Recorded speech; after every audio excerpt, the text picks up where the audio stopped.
Good afternoon, everybody. It's Josh again here with another WWE pay-per-view review, but this time I'm not doing it alone. I am joined by my good friend Thomas Robertson. What's up, Thomas? Hello, everybody. Good. Yeah, it's good to be back. Shame it's this kind of pay-per-view in which we're reviewing, but you know, let's get into the mix of things. I got a lot to say. So do I. So do I. This pay-per-view. We're reviewing WWE Battleground 2017 SmackDown Live exclusive pay-per-view. This show sucked. Absolutely. This show was horrible. Dude, like looking... I watched Money in the Bank last month, and I was amazed how bad that was, considering like the majority of Money in the Bank pay-per-views are usually really good, and then we got that. And I was like, okay, there's no pay-per-view that can be worse than this. And then it blows it out of the water. Yeah, and I don't even know what I was expecting, but like I know people have got their mixed feelings about Cena, but I was like, okay, you know what, Cena's back. You got AJ. I mean, they might be able to get something out of this, even with that Punjabi prison, but they got absolutely nothing out of it that made it worth like $9.99. Especially considering the last pay-per-view was Great Balls of Fire, which was a really good show.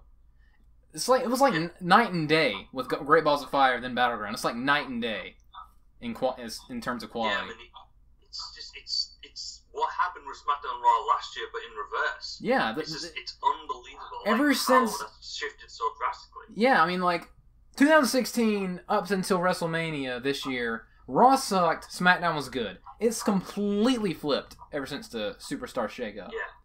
And I don't get it. Like, I don't get...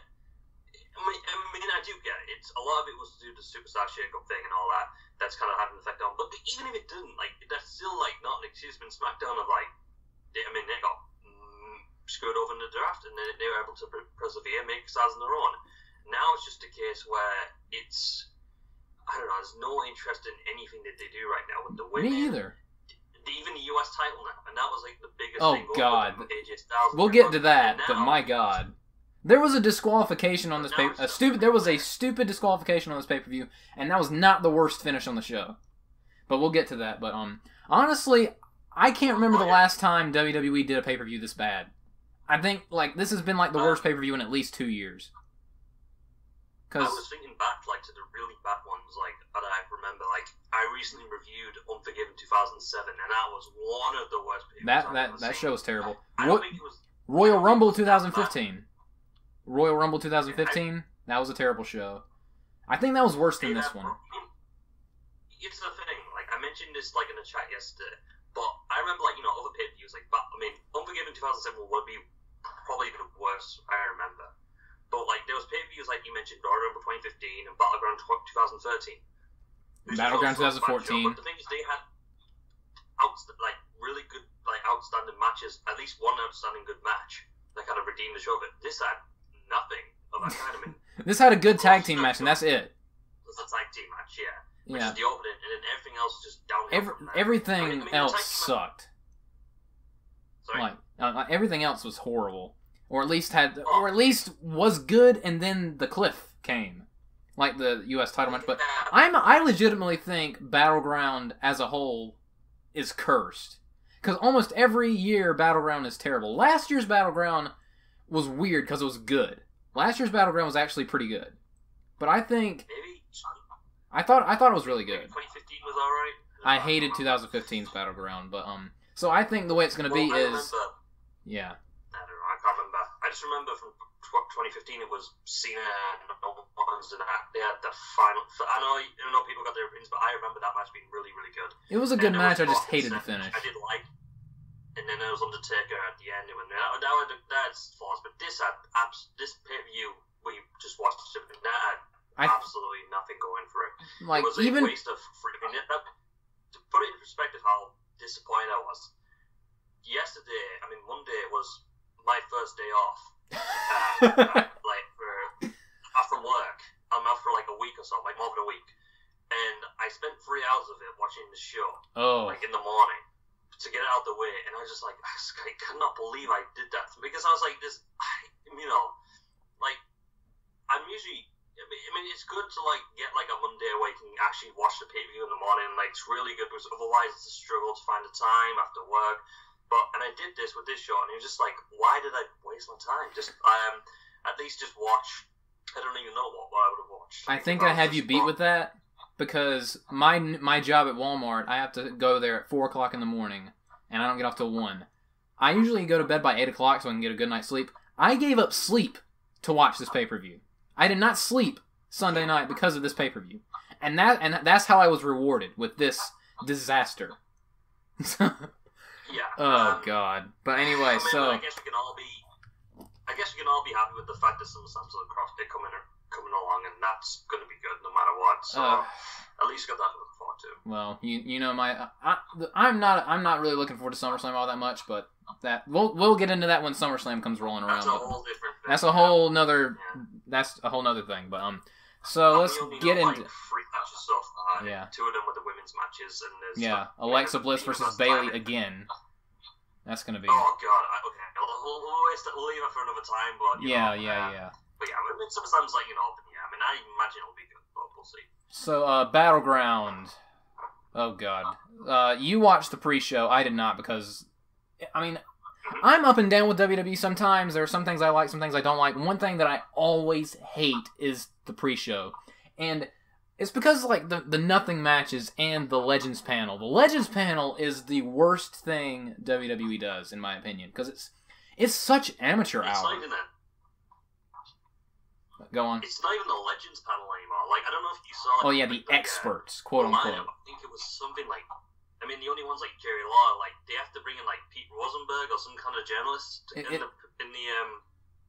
the pre-shows now, so it's like, I mean, it's good to have, like, kind of, like, well, we get somebody from ESPN or whatever the case may be, bring them in, I guess, but, like...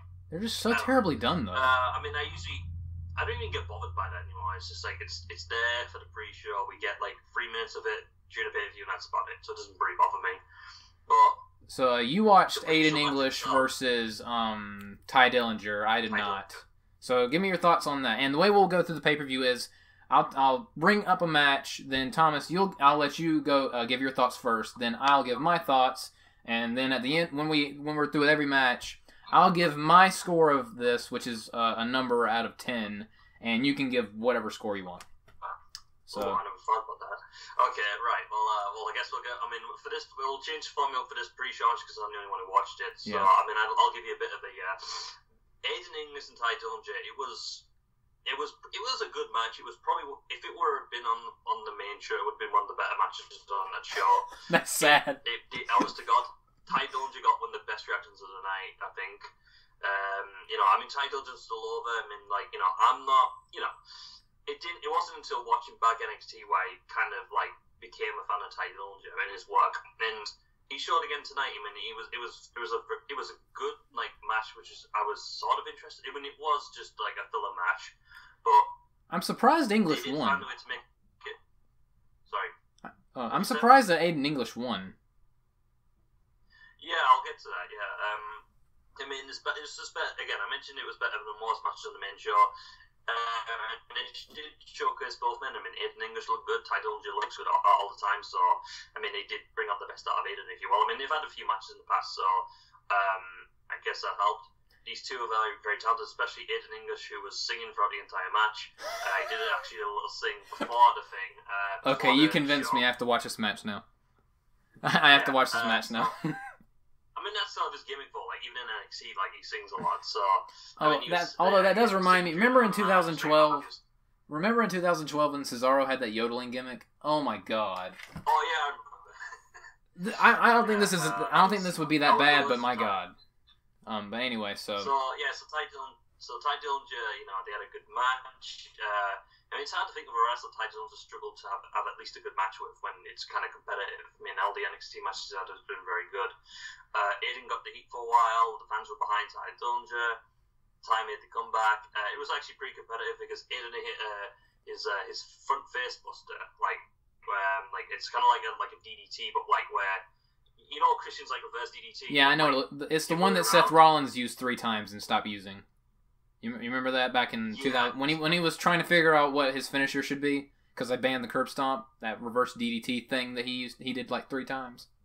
Yeah, I know what movie you're talking about. Right, well, I mean, it was kind of like a front face buster, if you will, like the stroke in reverse. I don't even know, like, how I call it, but it used to be his finisher. He actually got a near fall, which actually built up anticipation for the finish, which is surprising in a pre-show. Like they sold it as if it was like a false finish and that. So I guess it was good. In the end, Aiden got the win clean with the director's cut. It's called. It's just like it's a full Nelson lifted up. It's like a full Nelson lift turned into a reverse SCO. It actually looks pretty cool. It's kind of like I love that move. Oh, I've got to watch this match now. I remember Darren Young used to do that back in 2010. He did it once at SummerSlam 2010 on Kofi Kingston. I think he called it the Heat Wave because like if you go on the WWE Champions game, that's called the Heat Wave on there. Aiden English did the same move, and I do like the move in that. And at the end of it was actually alright. It was definitely one of the better. If it wasn't the pre-show, if it wasn't the main show, it definitely would have been one of the better matches of the night. And speaking of finishers, I'm so glad WWE took my advice when it comes to Ty Dillinger, because he used to have the Ushigoroshi as his finishing move, and I was like, he shouldn't be doing that because AJ Styles does that as a regular move. So they switched it up into like kind of like they kind of turned it into a TKO into a GTS kind of. So I'm glad they did that. Yeah. See, WWE, sometimes when you take a fan's advice, it pays off. So. As for Aiden English winning, Ty Dillinger, I don't know if Dave kind of lost interest in him in writing, but I don't know. It's like Aiden English winning at this point, especially after, Aiden was there to be Ty's setup guy for, in future feuds, and now Aiden's just beat him clean in another pre-show match. I don't know if that means like they've lost interest in, but Ty Dillinger's got the fans' reactions on his side. So I don't know what. I mean, I kind of suspected Aiden English would win for some weird reason, but I don't know. Like for some reason, I think Aiden English to them is like Damien Sandow was, where they knew Damien Sandow was talented, but they really didn't want to do anything with them like to a higher level. Yeah. Like Aiden English will be probably good for them like on a low level. And if Aiden English is happy being at that level for a while, then he'll have a good future in the company. But so you're telling me Ty Dillinger's going to win Money in the Bank and cash it in on Roman Reigns, and Roman Reigns is going to beat him with one arm. So that's what's going to happen. But the thing about Ty Dillinger is that he's not a guy WWE got over naturally. I mean, Ty Dillinger really got himself over the 10 count gimmick. So I don't know if maybe they're not happy with that. I don't know. But I don't know. Aiden English got the win here, so I don't know. Did they go to SummerSlam, or I don't know what the chances are. I don't think they'll probably just go their separate ways. But wasn't Ty Dillinger in like the final 3 for that US Championship Battle Royal? I mean, in that sense, if he's doing, maybe they'll do something like with Ty and Chad Gable, maybe, or something like a tag team, which might actually be interesting. And we're recording this on a Tuesday, by the way, so this is before SmackDown hasn't come on yet. So, what do you think the chances are of them having a rematch between Ty Dillinger and Aiden English tonight on SmackDown? Maybe. Probably high. Yeah, they love rematches. We're probably gonna get a. They're not gonna hold off until the They'll just get out of the way. I mean, I don't really know what else they'd probably do. You probably expect them to be. But yeah, you sold me on the Aiden English Ty Dillinger match. I'm gonna go watch this when we're done. But all right. So the main show. Maybe I admit a little bit because it was just a pre-show match. But but the rest still. Of the show was definitely a highlight. Yeah. So I'll definitely go check it out. But anyway, so the main show, it kicked off with a positive note. The tag team title match, the Usos defending the titles against the New Day. This was a really good match. Much better than a Money in the Bank match because this match actually had a finish. First of all, and there weren't any blown spots. There were a few blown spots in their Money in the Bank match, sort of. That was sloppy at points, but in this match, everything was solid, and even Xavier Woods, who I don't really care for as a wrestler, he had a good night tonight. Oh, last Sunday night. Well, Xavier Woods is like, because he's never really out there, you don't really get to see him, but like Xavier Woods can be a really good wrestler when called upon. Like I saw, like when he was in TNA and he was Consequence Freedom, he had some good stuff there. For this match, like, it's weird because like the Money in the Bank match, they hyped this up as if they were two of the greatest tag teams of all time wrestling this big match, and they didn't really deliver a match that was worthy of that match on that night because obviously they had the count and finish and things like that. I'll get to those kinda BS got that finishes match in that the next match. I'll get to those BS finishes in the next match, and I might break my microphone when we start talking about that. But anyway, so yeah, this match was really good. It's not like a match of the year contender, but on this show, it certainly seems like it. Like, it was like, I mean, it was not as good as like a lot of the as the really good NXT tag title matches we've had in the last 2 years. But this was one of my favorite tag matches of the year by far. I mean, the crowd was hot for this match. The crowd was molten for this match. Well, maybe not molten, but they really were into this match. And then the rest of the show killed them dead. But yeah. Yeah, I mean, just the highlight. Definitely one of the highlights was definitely the super kick out of midair. Oh, that was fantastic. If Vince Verhey said this, and I absolutely agree. If they tried that spot 100 more times, they would not be able to get it that good ever again. That was like a one. That was like the curb stomp RKO thing. You'd never be able to recreate that. That was too perfect, and it was awesome. I mean, I don't think anyone will ever top Shawn Michaels' spot, but that was a really, really good super kick because it very well was well delivered, and it was. I mean, the match itself was, there's a few things I want to point out actually about the match. Yeah, same here. I mean, it's weird from a logical standpoint why Big E wouldn't be in that match. Yeah, I agree. Because it's two quick guys versus two other quick guys. I don't know. It's kind of like I don't particularly sure. And also, like, it was weird because Big E was the manager, and Kofi Kingston was getting double teamed right in front of him on the outside. They hit him with like a low resistance bonsoir like on the floor, and Big E was just stood there like not do anything. It felt so weird to me. Well, he didn't want to get his team disqualified, so I'll allow it. But that spot where they caught Kofi and powerbombed on the outside, that was brutal. I like that spot. But I don't know if that was necessary, but yeah. It built up to the end when Kofi came back. I mean, if you want to get heat on somebody, that's definitely a way to do it. But yeah. I really like this match, but I have two problems with it. One, I'm gonna get out of the way. I hate the New Day. So I have a huge problem with them winning, but, I mean, if there was a time for the Usos to lose the belts, this was it, because they've been champions for a while, so I'll get over it. But my biggest problem with this match, it's a nitpick. It's not, it didn't ruin the match for me, it just got on my nerves a little bit. Too many kickouts. This was the first match of the show. They did not need, like, the super kick, Snuka Splash combo, that did not need to be kicked out of. The mid-air super kick did not need to be kicked out of. They could have easily just broke up the pin. Because in the first match of the show, you don't want to blow your load because the crowd will get tired. And I do think that this match kind of tired the crowd out a teeny bit, but the rest of the show was dreadfully boring. So. Maybe there was one too many like near falls and false finishes. But again, like I think I want to also mention something like I remember JR once like tweeted, or I don't know if he mentioned something like before, like where kickouts happening at the start of the show, like during the show, kind of ruins the anticipation for them, like the finishes and the kickouts in the main event. Exactly. When you're doing it before the actual thing. In the opening this match itself, this is a great match, and it gave us like a good feel moment, which again we're lacking in WWE recently. The New Day winning. It was a good feel moment for everyone not named Joshua Campbell, but we'll leave it at that. The majority of the fans who are big New Day fans and all that, babyfaces won. I'll take that, and they won the tag titles, so it's something we needed, and definitely it was. I like the Usos, but the New Day. We've got to have some kind of babyfaces win nowadays, and the New Day winning. It's fine with me. And I'll get to this later, but you might disagree with me, but they usually book baby faces like idiots in these shows.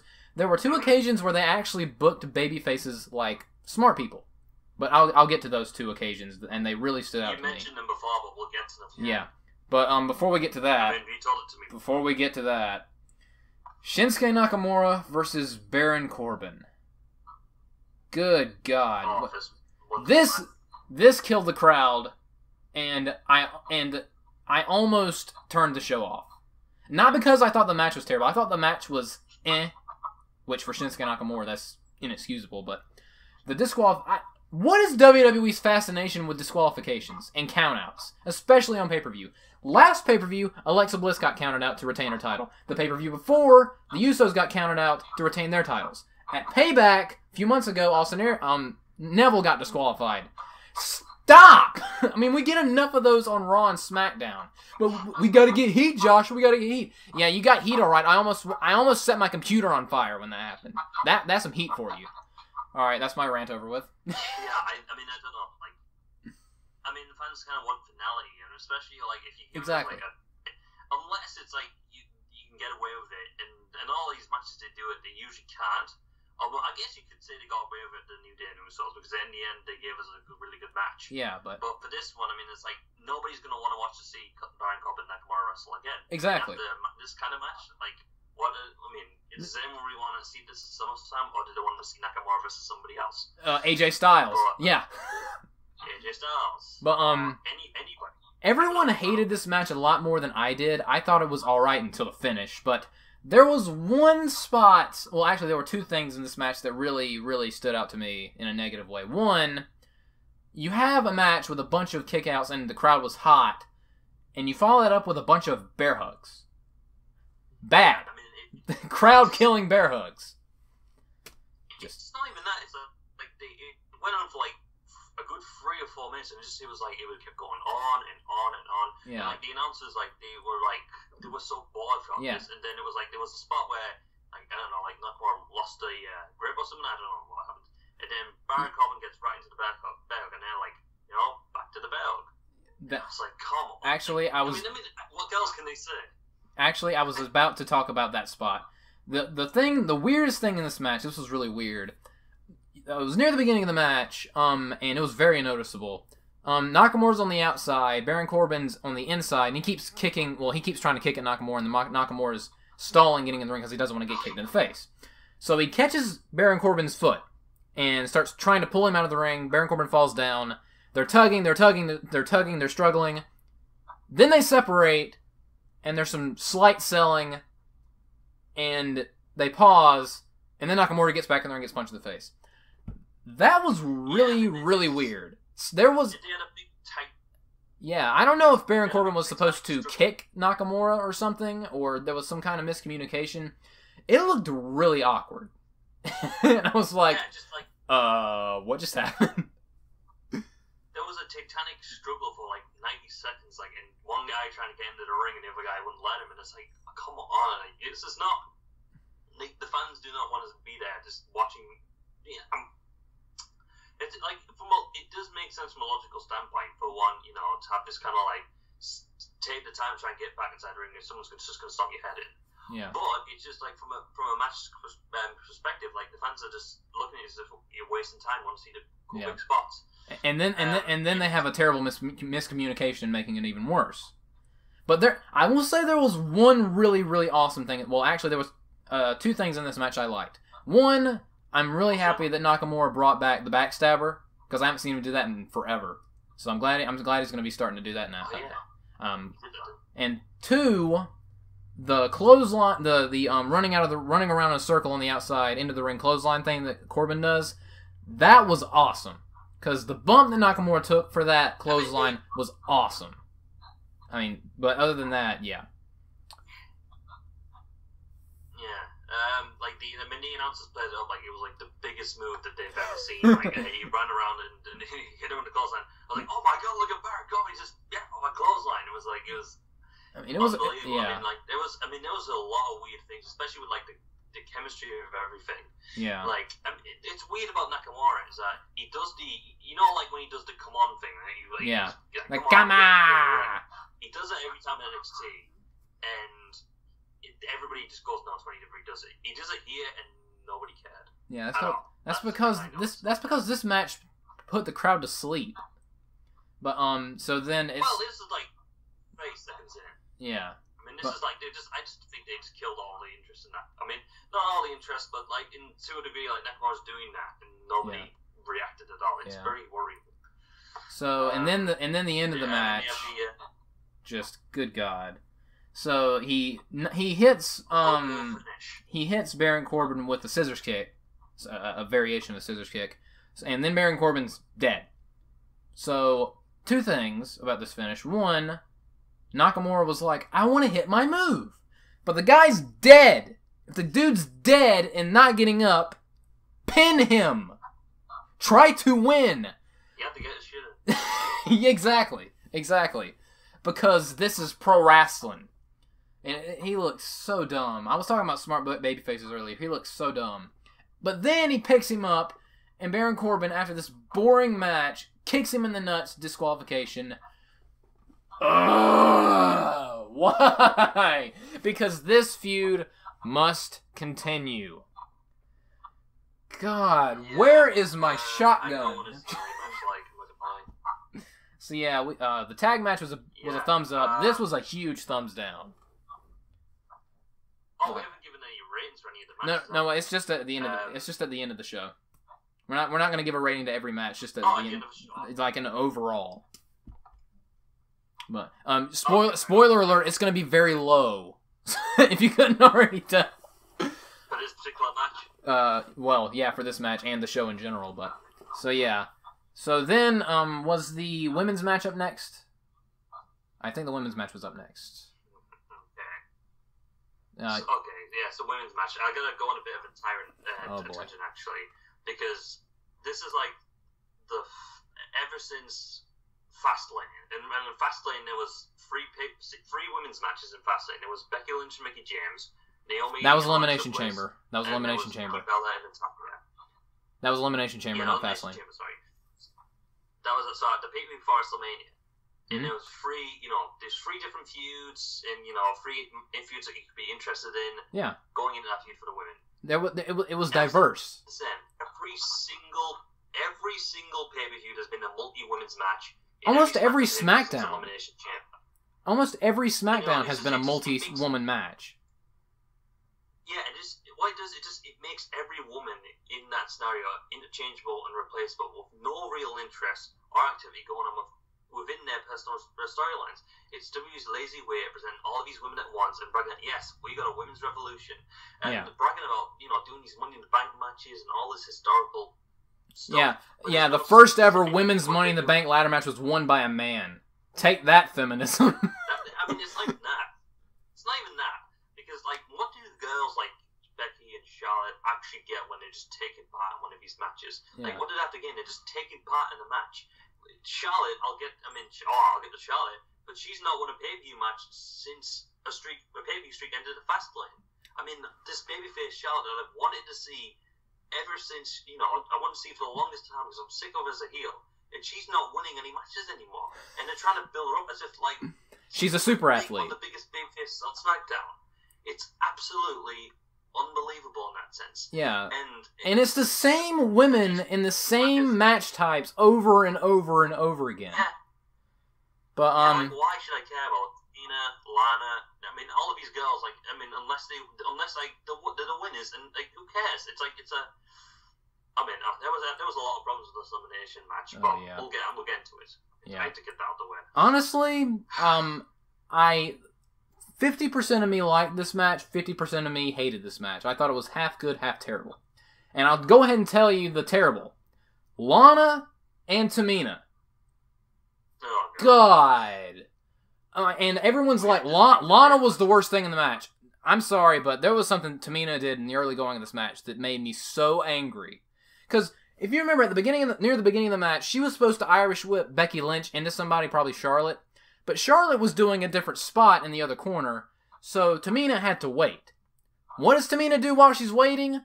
She stands there and stares at Charlotte. She just stands there, waiting on her turn to do her spot, instead of, going over and kicking Becky Lynch in the corner, punching her, doing something, putting her in a rest hold while she's waiting, not standing there like a moron. And then she does her spot. And I'm just like, how are you the daughter of Jimmy Superfly Snuka? Ugh. Sorry. There's my Tamina rant.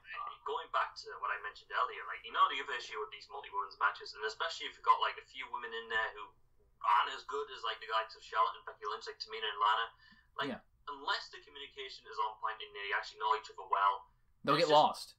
All kind of sloppiness everywhere. Because especially it's just everyone's just doing with these multi people matches, you gotta do spot after spot after spot after spot after spot because everyone has to get involved, and it causes miscommunication like we saw earlier. It doesn't do anybody any favors in terms of actually also getting this stuff in. Yeah. That's another issue with that as well. Like the match itself, like I like the structure of everything. The match was a structure. I mean, the key was like the Lana and Tamina were working together. So during this elimination, I mean, I'll get this also a nitpick here, but like they were working together, and Becky Lynch was gonna go for the Summer and Lana, but Tamina kept breaking it up. They kept breaking it and breaking it and breaking it up. Becky eventually wised up, and going back to your point earlier about one of the smart baby faces. Yes, this was one of the things I was going to mention. And decided to take up Tamina. So she made it a tap out, and actually Lana actually looked good in this, in the sense that Becky put the Summer on her 3 times, and she didn't tap until the 3rd time. Smart booking in this match. Lana looked good as well. And I mean, I'll get this nitpick out the way, because like the key was like Lana and Tamina were breaking each other's breaking up the eliminations during an elimination match, which again doesn't make sense. But you know, if they're working together, I guess they want to keep each other in. But there was a spot where Natalya got the pin on somebody. Lana broke it up so she could get the pin on her. Yeah, she had the sharpshooter on Charlotte, and Lana broke up the sharpshooter on someone that wasn't Tamina. Yeah, she was in the. She locked. Natalya locked Charlotte in the sharpshooter, and then Lana came over and gave Natalya a running bulldog. And even the announcers were like, "What are you doing? Why would you do that?" That wasn't the spot I was thinking of. I just thought like she broke up something and then went for the pin herself because she wanted to take the glory. So she did that more than once. Good God. But and the funniest thing about this match, was when it was Lana and Tamina attacking everybody, like they had one person in the ring at the time just beating up everybody. It was terrible. And then Charlotte and Becky Lynch threw both of them out and started wrestling, and it was good. It was like immediate, like the contrast in quality within a span of 10 seconds was so jarring. I was like, whoa! I feel like I went from Attack of the Clones to Empire Strikes Back here. So, oh, good lord! Not to mention, Charlotte and Becky have this big standoff moment, despite the fact that a week ago we just saw this big match on SmackDown. Yes. And they tried to build up like a good big moment of Charlotte and Becky Lynch standing off together. So yeah. So like the match ended up kept going. I mean, it would have liked to have like you got Lana and Tamina out the way early, and then they just go Becky, Charlotte, and Natalya for the last bit. But again, it was 3 quick eliminations. Tamina rapid fire. Lana, and then Becky got eliminated quickly by Natalya. It was down to Charlotte and Natalya. We got 3 minutes until those 3 minutes were good. Those 3 minutes were good. Sorry. Yeah, those 3 minutes are good. But I'm gonna go back to Becky Lynch because you said it, and I absolutely 100% agree. Like, the Becky changing her strategy to go after Tamina and then going after Lana. I mean, this match was not that good, but I do have to give it props for that, because smart baby faces are so rare. But the last few minutes with Natalya and Charlotte were really good. Especially, Charlotte did one of the most impressive deadlift power bombs ever. Because, like, they usually just pick them up and then drop him. But Charlotte, she struggled and struggled and struggled, and Natty was fighting, and she struggled, and she finally got her up there and just slammed her. And I was like, I know Natalya was assisting, but good lord, Charlotte works out. I mean, I love that spot. Natalya was like helping, but again, they had to sell it like it's a struggle as well. So Natalya was struggling on, and Charlotte still had to get her up. I mean, it's definitely. I mean, it was great by both women. I mean, I hope they do like another singles feud like down the line, because again, like their stuff in NXT and it's great. To a degree on Raw, if it went for like booking, but other than that, like they two work well together. But I didn't like the finish. Me either. Was, Becky got eliminated, and so Charlotte is like, Charlotte's like, there's all this support for Charlotte and that, and like, it looks like she might win and move on to Naomi. And then they do like a roll up into a turnbuckle, and Natalya wins it. Not even an exposed turnbuckle. An unexposed turnbuckle. Slammed her head on the turnbuckle. Everybody better be careful being Irish women people in the turnbuckle. You could kill somebody. like the old school spot where they used to go up the head and like bang the head on the turnbuckle like 10 times. Yeah. Charlotte got hit once, and then she got pinned. And she was knocked out by an unexposed turnbuckle. She was knocked out by the turnbuckle pad. So, yeah, that was weird. I'll give this match a thumbs in the middle. Just a thumbs in the middle. I'm more leaning thumbs down. But at least in its defense, Natalya I mean, I like Natalya, so her getting it on, and her and Naomi. I mean, they know each other well. I mean, if Natalya's gonna get a good match out of Naomi, they've wrestled ever since the days of Total Divas, which I'm actually going for at the moment. Natalia and Naomi have been wrestling. Why are you torturing yourself, man? Natalia knows her strengths and weaknesses, so I guess this will be a good match at SummerSlam. Hopefully Natalia wins the belt, but I don't see that happening, especially if Carmella's in the picture. But hopefully something like that happens. I mean, we'll see about that. All right. Thumbs also to now, but I appreciate Natalia getting the shot at the title. Yeah, and Becky looked like a smart baby face. But so next match, this as well. Yeah, the next match. This was a very strange show, and this next match was one of the reasons why it was so weird. AJ Styles versus Kevin Owens for the U.S. title. This was a good match, and then the finish happened. And this is probably one of the most WTF finishes I've ever seen. It was just so weird. Like, this match was fine, but there was nothing really memorable about it. Like, their Backlash match was much better. But the finish of this match, like, the referee gets bumped, and when the referee got bumped, I was like, okay, so either AJ is going to put him in a submission and Kevin Owens is going to tap out, but the referee isn't going to see it, or Kevin Owens is going to hit AJ with an illegal object, like the title or something. No, they just start trading submissions, and the referee wakes up, so you're automatically thinking, well, what was the point of the ref bump? Just to do it, apparently. And so AJ has Kevin Owens in a crossface. Kevin Owens turns it into a roll-up, and they both freeze. They stop moving. AJ isn't trying to kick out. Kevin Owens isn't trying to hold him down. They stop moving, and the referee counts 3. And I'm just like, what was that? It was like someone hit pause. It was like Adam Sandler from Click hit pause on both of them. It was so weird, and it ruined the entire match. And I'm just like, because it's not even like that. I mean, the finish was weird to me. Like, but the thing that was off to me about this was going in. The odds was, AJ Styles was a huge favorite to win in the odds. He just won the title at Madison Square Garden. I mean, like, they should keep the belt on AJ Styles. They shouldn't lose it right again, like a week later or something like that. But obviously they saw the odds and clearly wanted to do a finish as a swervers. So Kevin Owens won the title, and this is Kevin Owens' first US title victory since he won it the first time at WrestleMania 33. And these constant title changes, I mean, these constant title changes, it's making the belt less and less prestigious. Nobody's going to remember any one of these title reigns when AJ Styles and Kevin Owens' their careers are in the books. It does them no favor to win the title this many times. It does no title no favor.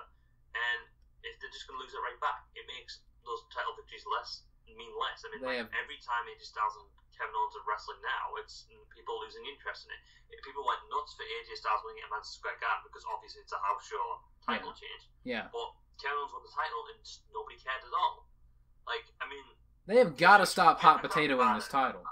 They've got to stop hot potatoing in general, because how many times has the U.S. title changed hands since WrestleMania? Kevin Owens won it, and then a month later, Chris Jericho won it back. Then 2 days later, Kevin Owens won it. Then a month later, AJ won it, and then like 2 weeks later, Kevin Owens won it back. Can someone hold on to a belt, please? Please? 2017, Roman Reigns. In 2017, Roman Reigns, Chris Jericho, Kevin Owens, Chris Jericho, Kevin Owens, AJ Styles, Kevin Owens. That's 7 different championship reigns in this year. And we're just now halfway through the year. And the thing is, like, Kazuchika Okada in New Japan Pro Wrestling, he's been the champion there since forever. So, like, when he loses the title, and they do this well in New Japan Pro Wrestling, and I guess in NXT as well, but it means something. Like Okada drops the title, it's going to be a huge deal. But like when somebody drops the title in the US title, nobody cares at all. And that devalues the championship. I mean, I know there's a big difference in the US title in WWE and the IWGP Championship in New Japan Pro Wrestling, but again, that's every title should be held in that regard. Exactly. Like, that's why I was... this match was... Yeah. That's why I was okay with the tag belts switching hands, because the Usos have held it for a while.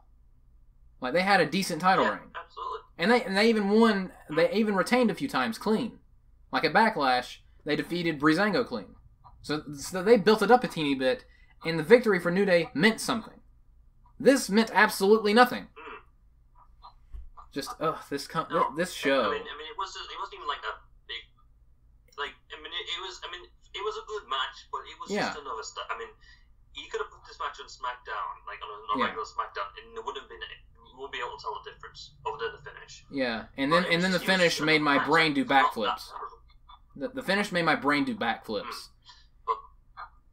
So. Yeah, it wasn't a good finish. Yeah, so thumbs down. So 1 thumbs up, 3 straight thumbs down, and number 4 thumbs down, John Cena versus Rusev in a flag match. Oh my god, this match was so boring! This was 10 minutes long it should have been. This is twice the length it should have been. I mean, the feud itself is very solid. I mean, there's been some good promos, and I've had good matches in the past. But this was probably the worst one they've ever done. I mean, this was long. I mean, when the fans for some reason were into it until the end, and I had no idea. I mean, it's John Cena. It's John Cena match. So again, there's that interest there. But my God, it was just I don't even know what they didn't do anything the entire match. Slow. And also, I don't know if they changed it like the night of the show, but like going in, I think we all thought that it was going to be. The last flag match they done, it was Rusev and Jack Swagger. Whoever got the pinfall, exactly. The match, and whoever will get the flag up, like literally every person on planet Earth thought that was what was going to happen. I thought that was what was going to happen. I think the only person on this planet who was like, no, this isn't going to have different. I think the only person who knew what the rules of this match were Vince McMahon, and that's it. Because he was like, we got to make it interesting. Gosh dang it, we got to make it interesting. I mean, he must have thought about it the same way. But yeah, you know the thing. Funny thing about this is like this is a flag match where you had to go grab the flag and then run up to the top of the ramp and then put it down. And the funny thing is like I started watching the Stone Cold Steve Austin the Broken Ranch thing, where it's like it's this dude's like doing challenges and that. They have a challenge where like the dudes like then there's one lad in one corner and the other lad in the other. You have to run to the middle and grab this bag, and they gotta like wrestle each other and like push each other down and then go to the other flag, go to the other side, and then hit the bell. This is essentially what this match was. It was eventually going through a flag, running up to like the finish point, and then putting the flag down. And the funny thing is like they did this like on the show, and it's actually all right because it's like it's intense. They gotta get into the end of the thing, whatever. This is just like they were stalling forever and ever. Yeah, I mean, like, in a realistic thing, if they were actual athletes, they should realize it should not take them 20 minutes to wrestle each other down and then put up a flag at the end of the thing. Like literally, the competition you were just talking about, this was that if you put it on slow mo. That's what this match was. Yeah. And it was a snooze fest.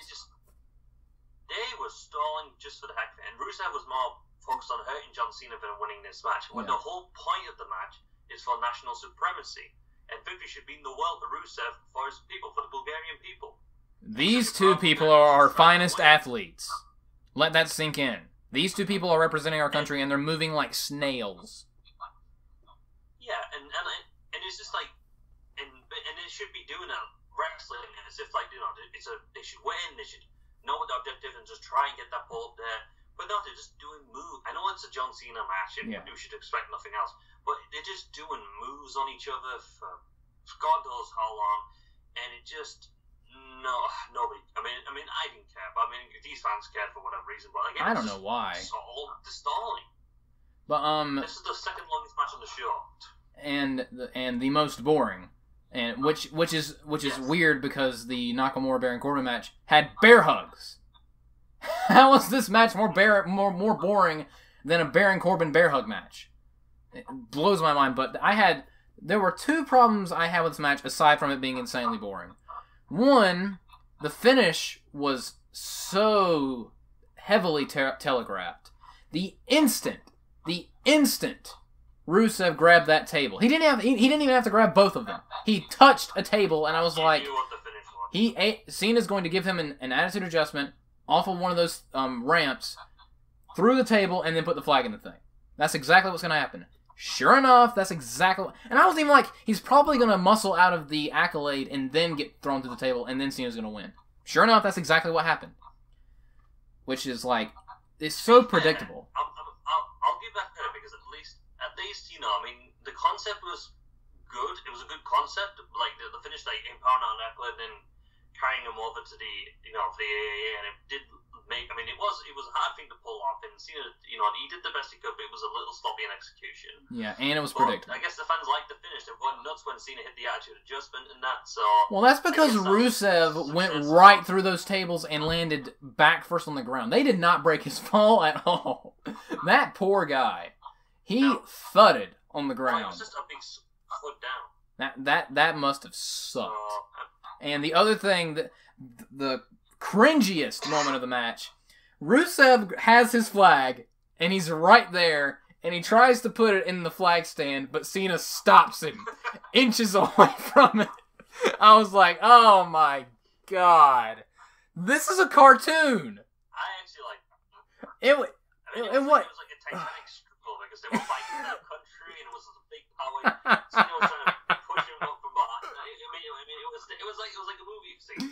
It was like a movie. You know, it was a bit like goofy, and it was so goofy. It made me laugh really hard. I was like, "Are you serious?" This match's equivalent of a near fall. But so the people like the finish, and you know, Cena won, and I guess that means Cena moves on to Jinder Mahal. God help us. All right, so was it before this next match or after the next match? When did they do the X-Files thing with Breezango? I didn't watch it because I hate Breezango, and I hate the Fashion Files. I don't think they're funny at all. I know I'm the only person on planet Earth who does not think it's funny.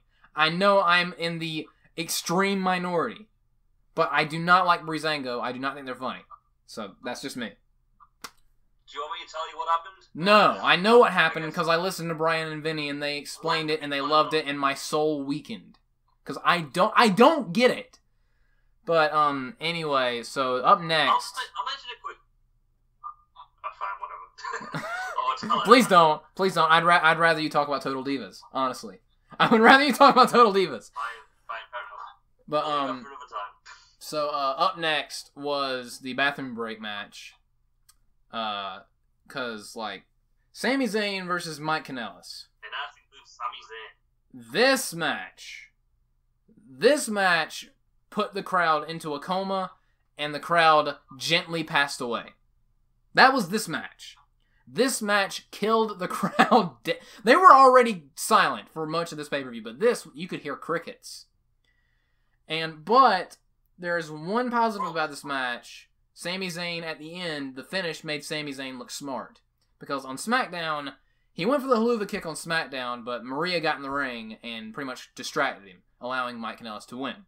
So, Maria and Mike tried to do the same thing again in this match, except with the Exploder Suplex. But Sami, when he tried to get him up for his finishing move, when Mike tried to get him up for his finishing move, Sami slipped out of it because he saw it coming. He knew exactly what they were doing. And then he immediately beat Mike Kanellis. So, Sami Zayn learned from his mistake on SmackDown. So, he looked smart. So, that doesn't save this match at all. That's like the 5% positive of the 95% negative of this match. That's like the one thing. Also, this gimmick.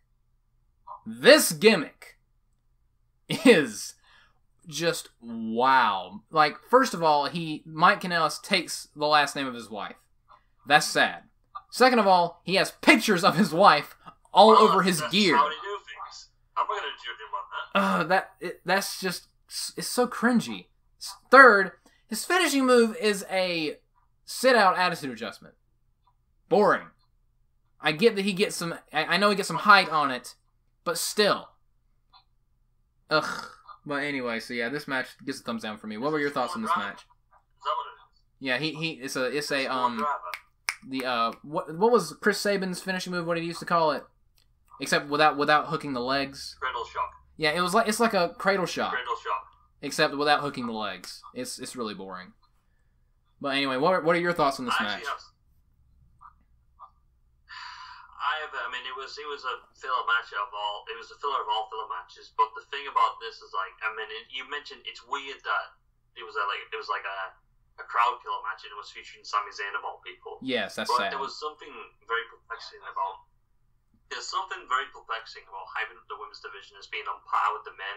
When you do an angle like this where a man is sidetracked during the match because he can't, make contact with a woman.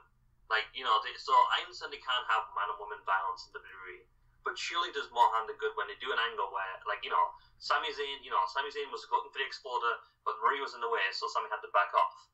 And it's like, how are you supposed to cheer for a lad like that? You know what I started thinking of when that happened? I mean, I can't do anything. You know what I started thinking of when that happened? When Sami Zayn stopped and didn't accidentally run into Maria? The first thing in my mind was, didn't Umaga kill you like 10 years ago, Maria? Didn't Umaga beat the crap out of you on an episode of Raw? Oh, man. Well, Umaga had balls. Sami does not. That's what I got out of this. But the point is like, this guy, and it's the same with everybody that feud with Stephanie McMahon. Yeah. So we're in a guy was supposed to cheer for, who was supposed to back down when the woman gets in the way of the victory. He backs down and he was made to look like a fool in the sense that Mike Kanellis came back and attacked him. But for the women, it's also bad because it's that old school mentality that they're not on par with the men. Like, because it's when it's so horrible for a woman to get in harm's way because of a man. But like, again, not advocating man and woman violence, but how does this type of booking do any good to anybody in that sense? That the men can't do anything because the woman's in the way, or the women are made to look like they don't want to get hit and things like that. It's a grey area in which they really shouldn't be touching these kind of things. Like, either let the dude get the comeuppance, or I don't even know, because I don't like the idea of like a dude being sidetracked because like there's a woman there and they can't do anything about it. You know what spot I want to see? You know what spot I really want to see? I want to see Mike and Maria making out in the corner, and then from out of the camera, Sami Zayn just comes flying in with a haluva kick and knocks them both out. Yeah, that would be amazing. I would never say a bad thing about SmackDown ever again. That would be amazing. And not that I have a problem with women like that, but that would be hilarious. Yeah, it would be awesome. And like we don't see Sami; he just flies in from off camera. That would be the best. Even if it was like two dudes like hugging in like in the corner, and then Sami Zayn came in with a boat and with the hell of a kick. Something like that would be great. Oh man, I'm so glad I thought of that. Exactly. So I mean, but again, it's a normal match, and Sami got his come up and so 50-50 booking again. Yeah, that too. That too. If it's not a good thing. I will accept it though. It doesn't bother me because Sami Zayn learned from his mistake on SmackDown and he didn't lose again. If he would have lost again to the same exact thing, then that would have annoyed me. But he learned, so that didn't bother me as but again, much. Mike Kanellis is back to square one. Now, I mean, he beat the dude he beat in his first match, and then that dude got his revenge. So where does that leave him? Well, just look at his gimmick. I highly doubt WWE will do anything with Mike because of this gimmick that they've given him. But anyway, so. Well, there's enough heels on there already, like Jinder Mahal. Yep. Jinder Mahal, Baron Corbin, Kevin Owens, like Aiden English here, but he's gonna get lost in the shuffle eventually. Also, we have 3 heels on SmackDown with anti-America gimmicks. 3. Just SmackDown. Oh, it's got Rusev as well. Rusev on that list. Good Lord, SmackDown. Get your crap together. Wait. Yeah. Who's the other one? Jinder, Rusev. Who else? Kevin Owens. Well, he's for America, but he's very douchey about it. He's like, I'm the new face of America, and America sucks. That's his gimmick. So kind of, but still. All right. So the main event of the show. Punjabi Prison, 2017, there was a pay-per-view called Great Balls of Fire. Jinder Mahal is WWE Champion, and they brought back the Punjabi Prison. What is this year? What is this year? Well, what's funny about this match, because, like, I had already known what the finish was, like, before I watched the pay-per-view, so I knew what happened in the end. We'll get to that. But I looked at I was looking they were doing the promos. I looked on Wikipedia. I was like, okay, how much time is on this match? Because surely it can't go, that long. Surely, because it's Orton and Jinder. I seen him do 20-minute matches before with them. I was like, dude, come on, you can't have this match go any longer than that. This match went almost 30 minutes. And it said 27 minutes. 27 minutes of this match. And I got so outraged. You were... I have to watch this entire thing. I was in my car. I was in my car on lunch. I was on my car on my lunch break, and I was reading the chat, and you were watching the match, and you, in the chat, were screaming at the top of your lungs, "End this match!" And I was dying in my car, because you hated this match a lot more than I did. I thought the match was but yeah, it was so funny, just like... It was... You texted at least 3 times, "End this match!" It's not even that. I didn't even want to see it in the first place. I know. The best they could, because it's a crappy stipulation. Yeah. They did, for people like Randy Orton and Jinder Mahal to have a 30-minute match, which they shouldn't have in the first place. It went exactly like you figured. But there was a lot of stalling and a lot of waste of time. And they tried to hype it up as if it was like the most evil match in all of WWE. Like, it was more extreme than the Elimination Chamber, Hell in a Cell, and all that stuff. Totally. It was just a lot of stalling, a lot of, It was long and boring. They used the Punjabi prison as a weapon. I think they just attacked each other like throughout that entire thing. They used it as a weapon like 5 times in the entire match. Oh, did they? Yeah, no. But even maybe then, less. But yeah, it was just a lot of stalling, and what happened was like the Singh brothers rolled Jinder out the first cage, and then Orton was like stuck in the ring, and Jinder Mahal, they stared at each other, honest to God, for like a minute. 90 seconds of them just staring at each other. As Orton was like, okay, Jinder didn't think, okay, let's run up it and win the match. Right now. And Orton was just stuck there thinking, okay, do I just run over and get him? Or do I beat up the Singh brothers? They just, for like a full minute, they were stood there staring at each other, just waiting for one of them to budge, or what. I don't even know what they were trying to do. Like, just staring at each other. Okay, I can understand why Jinder was just staring at him because he just ate an RKO. I don't know why Randy was standing there. Randy just stood there. I get Jinder was because he just ate an RKO, but Randy was just like staring at him. I'm like, Randy, you can run now. Just. But again, it was exactly the Rusev Cena match. They know what the start match is. You have to get up. It's another like Stone Cold level like course that they do. It's like you have to get over one cage and then have to get through a higher cage. It's never like a big race. It's just they gotta stall. They gotta beat each other up. There's no like if Jinder and the Singh brothers like attacked him for like 10 minutes, and Jinder didn't think, okay, let's walk out now while Orton's getting beat up. No, it's stalling just for the sake of stalling. Stalling because they think they can pull off a 30-minute match with Randy Orton and Jinder Mahal, which they couldn't. They couldn't do that. They should never ever be a Jinder Mahal match that goes longer than 10 minutes, let alone 30 minutes. It's absolutely insane to think that Jinder Mahal could wrestle at that level, which 3 matches now, surely he can't. The Money in the Bank match I liked. The Money in the Bank match I liked. I'll be honest, I liked the Money in the Bank match. I thought he did really good in that match. Backlash, I was not impressed. This match, I was not impressed. But that's mostly because of the stipulation. But I did like the Money in the Bank match. But there were 2 spots in this match that I thought were absolutely awesome. One, absolutely scary. But the first spot I really liked was Jinder Mahal, and I knew they were going to do this at some point in the match. But Jinder goes for the Colossus. The Cobra Clutch Slam, but in mid move, Orton catches him with the RKO. I'll be honest, the main reason why I love that spot is because I called it like 5 minutes before it happened, and I was so happy with myself. But whoa, calm down, my blue snowball is acting up. But yeah, I did really like that spot, and one of the Singh brothers almost died. Oh yeah, that's right. Yeah, we'll get to. Just one of the Singh brothers was that. They were doing this big struggle at the top of the cage. Like when the Singh brothers met Orton at the top, Orton punched him once, the Singh brother wavered. He punched him twice. The Singh brother wavered.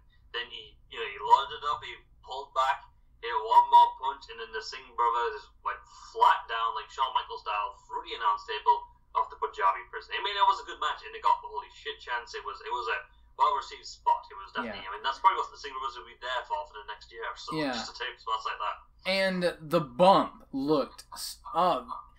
The table did not give way. The table he bounced, and then the table gave way a little bit. He got some really bad whiplash on that. And I was just like, that had to suck. What you want to bet that's the same one that... What you want to bet that's the same one that Randy Orton almost killed at Backlash by throwing him on the top of his head? I still maintain that one at Backlash was worse than this one, because Orton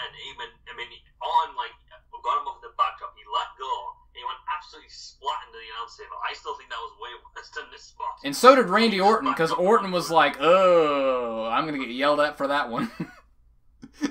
Well, again, I still blame it on the Singh brother, but that's a story for another day. But yeah, so they did stuff for a while, and eventually overcame everybody. He was climbing over, and then Jinder Mahal's music comes along. There's a lot of people silent for a bit. But then people go and people don't get what's going on. They're still shot to on, and then they show the Great Khali coming out. The Great Khali in 2017. I'm surprised that he can walk. The Great Khali.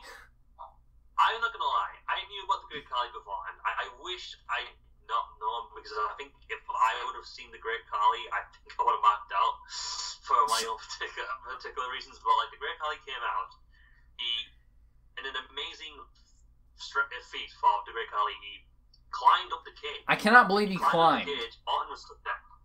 He climbed the first time in his career, and so he climbed up the cage. He grabbed Orton by the throat. He had Orton in his Titanic chokehold for 2 minutes. As Jinder Mahal climbed up, looked at Orton, kept climbing up, and meanwhile Khali's just strangling Orton, and Orton's passing out. Jinder climbs over, he wins the match. That was a good finish. Yes, that was a good finish. The show ended with the Great Khali playing a significant role in a WWE title main event match on a pay-per-view in 2017. What is this year? This 2016 was a good pay-per-view year. Well, it was a good wrestling year for WWE. This has been a really weird year. Jeff Hardy. Yeah. But Rhino and the Great Khali. How? All those. And you had it spoiled for you. I had it spoiled for me because I started watching this show at about 9 o'clock, so I was about an hour behind. And I foolishly checked Twitter, and I saw the Great Khali, and I was like, oh, crap. I shouldn't have saw that. I saw something I was not meant to see. So then I knew Khali was coming out, but so yeah. You know what's funny about? Because initially I saw I get notifications from YouTubers when they post something out. Tony P's a guy, he usually does these videos where he's 5 surprising, shocking moments to expect a Battleground, or some crazy theories in that. The first thing I saw was Great Khali returns. I was like, okay, this has to be some video he's put up on. I don't believe that for a second. I went on Twitter, and then the Great Khali showed up. I was like, what? Did that actually happen? They brought the Great Khali back, I guess, to try and get over Jinder, but clearly, I don't know if it's gonna work. But I don't know if you heard the Hindi commentary for that, but apparently, according to somebody on Reddit, the Hindi commentators were praising. They tried to put Jinder Mahal over as the babyface, and the Great Khali, and he called Randy Orton the evil American, and he is trying to take away the WWE title. The Indian commentators are heels. Okay, that's just fantastic. That's awesome. But the funniest thing about this match to me was, speaking of Twitter, did you see the photos online people were taking of the match? You couldn't see a thing. Oh my god! Why would you do this match? That's the main reason why I was not looking forward to this match. I knew I would be able to see the match because they would have cameramen in the cage, but I felt so bad for the audience because they probably couldn't see a thing, and they couldn't see anything because they started chanting "Delete Matt Hardy, CM Punk," And they were kind of crapping on this match, and I don't blame them, because if I was watching a match and I couldn't see anything because of a stupid cage, I'd be booing too. So. And it lasted 30 minutes. Let's not undersell the fact that it lasted 30 minutes. I mean, this was, to me, I don't think I've ever seen a worse main event in years. I didn't think it was. I don't even know. I probably forget something, but. I didn't think it was as bad as you did. My expectations were really low, and they were somewhat above them. Somewhat, so I didn't hate this match. My expectations were low, and it met. So, yeah, that was... I had low expectations, and it was low. Yeah. So, yeah, this was WWE Battleground, the cursed Battleground pay-per-view, where every 3 years in a row there's going to be a bad Battleground, and that fourth year, it'll be... So the next good Battleground will be in 2020. So, I don't even want to know what 2018 and 2019 have in store. But, so... By the way, I don't know if you saw the stat. I don't know if you saw the stat, but Kofi Kingston's wrestled in every Battleground pay-per-view. Somehow. Yeah, Interesting. Kofi Kingston wrestled in every one. And he won the title in this one, so good for him. And did you know that Roman Reigns is winless at Battleground? He lost in 2013, he lost in 2014, and he lost in 2015, and he lost in 2016. He's winless at Battleground. Oh, yeah, Roman Reigns. At least he didn't lose this time. Yeah. So, overall, good for Roman. This pay-per-view was absolute dumpster fire garbage. And my final grade for this pay-per-view is going to be a 3 out of 10. It was terrible, but there were a few things, like the opening tag match, that I did enjoy.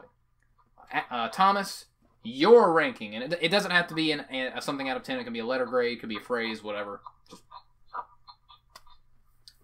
Three stars is probably a good rating. I mean, not 3 out of 10 is probably a good rating for it. I mean, definitely. I mean, there was the one good New Day Usos match, which is really good. It didn't make the pay-per-view at all in the slightest. When everything else was just, it was not a pay-per-view standard. It was not. Yeah. It was not worth the $9.99 that I pay every month for this network. Yes. I mean, there's a lot of different reasons I pay for the network nowadays. The current product is not one of them. Yeah. I mean, at the moment, it's definitely this thing. I mean, other than Great Balls of Fire, which was great. Yes, this it was. Was just not. It was not standard. It was. I'm planning on buying Great Balls of Fire on DVD. I'm planning on buying Great Balls of Fire on DVD. So. Oh wow! I mean, get it on the network and watch it all over. I'm not gonna always have the network, because I don't know if the current job I have, if I'm gonna keep it or not. But because I have school starting soon. But that's free. Then you can watch it over and over. Several different accounts. Anyway, so like again, you have all of this talent like Nakamura, AJ Styles, John Cena, Kevin Owens, Randy Orton, Sami Zayn. Jinder Mahal. This is the show that you put together. It's absolutely shocking. I don't care what people say about like how SmackDown got messed up in the Superstar Shake-Up. You can do stuff with that, and they just under-delivered in a lot of ways. Like, I don't even know what they were thinking with a lot of these finishes. And it's not a good future for SmackDown right now. Yeah. So, and I figured, okay, whenever Cena comes back, obviously things will get better from now. But it's not. It's gotten worse. And it's still, he was part of the most boring match in the show. I mean, AJ Styles and Kevin Owens was just a match to me. And I can't believe I'm saying that about Kevin Owens and AJ Styles. Yeah. He had one of the worst main events I've seen in years. I mean, it was just absolutely the worst match of Nakamura's career. There was absolutely, oh god. I mean that tag match was good. It was not going to make the pay-per-view for me. It was not a good pay-per-view. Not at all. I would not want to watch this again. I'd rather watch 3 hours of Total Divas than watch this pay-per-view again. I would join you. Monday Night Raw was better by leaps and bounds. Monday Night Raw last night was. Yeah, at least Monday Night Raw. Yeah. Yeah, at least it started off with a great segment with Braun Strowman, Samoa. I mean, they just all beat the crap out of each other, and people were interested in that. And it had some good matches. There was nothing interesting about it. Not even AJ Styles and Kevin Owens. And you know the worst part about it? SmackDown starts in 30 minutes. SmackDown starts in 30 minutes. Oh yeah, that's right. Ugh. I ain't watching. I don't have USA Network. I ain't gotta watch. I don't even know if I watch highlights on YouTube. I'm not watching it either. I still have to recover from this pay-per-view. I might need therapy. But anyway, so that's our WWE Battleground pay-per-view review. I have no idea. If this review went over an hour, I apologize, but we really got into it because we had a lot to say. This show was terrible. Like, I thought Money in the Bank was bad. This blew Money in the Bank out of the water. Money in the Bank looks good compared to this show. But anyway, so, hope you guys enjoyed the review. Yeah, the Money in the Bank ladder match was freaking awesome. Yeah, at least that was like the saving grace. This had nothing about that. Yes, so, again, I would not recommend this pay-per-view to go back on to watch. It's not worth for people. Watch Total Divas, watch 205 Live, watch anything else other than this. Watch Twilight. Watch I Spit on Your Grave. Any of them.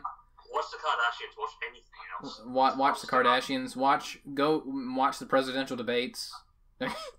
Watch Paint Dry. Watch Love Island. For people in England, watch Love Island. That'll probably be a good come. Watch the Star Wars Holiday Special. But anyway, we're gonna wrap this up. Hope you guys enjoyed this pay-per-view review. I'm JoshAgeddon, and where can we find you on the social media interwebs, Thomas? You can follow me on Twitter at TomRobinson5199. You can also follow my wrestling blog Armbar Express, which I once in a while post on. But mostly at TomRobinson5199. If you want to talk about wrestling, want to talk about whatever the case may be, I'm on there. You can hit me up and we'll chat by all means. I'd like to think I'm a good Twitter user, but I don't know. If you want to talk, I'm on there. So. Oh, and I almost forgot. Coming soon, guys.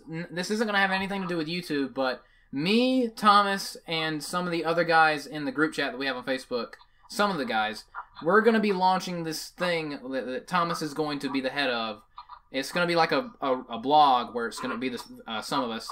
It's going to be some wrestling, some movie reviews, retro video game reviews, just random stuff, and we haven't decided on a name yet, but I will make a video on this channel explaining the whole dealy bob. So, yeah, I hope you guys enjoyed this video. Good night, everybody.